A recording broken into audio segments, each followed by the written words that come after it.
Narito ang opisyal at detalyadong fighter comparison para sa bakbakang Melvin Jerusalem versus si Yakul Wakusi. Melvin Jerusalem.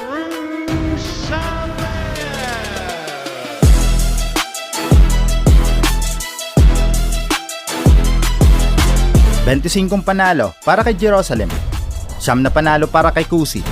Parehong may 3 talo ang dalawang boksingero at isang tabla na laban para sa dayuhang boksingero. 12 knockouts para sa pambato natin at 4 na knockouts lamang para sa challenger. 32 anyos kontra 22 anyos. Mas matangkad ng 2 pulgada si Kusi. Mas mahaba din ang galamay nito.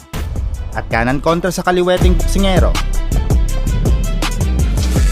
Karanasan at kalibring kalaban, lamang na lamang si Melvin Jerusalem sa aspetong ito.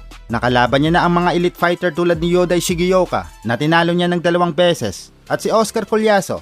Habang si Kusi naman ay may mas kaunting laban, ngunit pinatunayan ng tibay ng talunin niya ang Pinoy na si Samuel Salva. Tama ba itong ginawa ng referee mga bay? Ito, sa kakatapos lang ng laban ng ating dating kasama.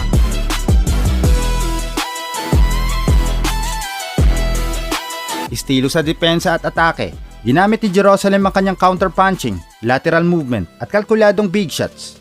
Si Kusi naman ay agresibo, sumusugod ng diretso at gumagamit ng kakaibang anggulo dahil sa pagiging southpaw.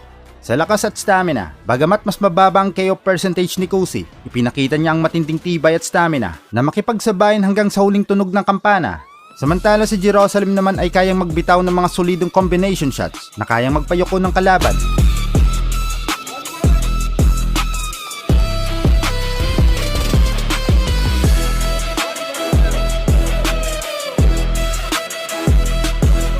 Ito na ang rematch ng kanilang bakbakan. Matatandaan na tinalo ni Melvin Jerusalem si Kusi sa kanilang unang tapatan sa 3-Line Manila 2 sa Smart Araneta Coliseum.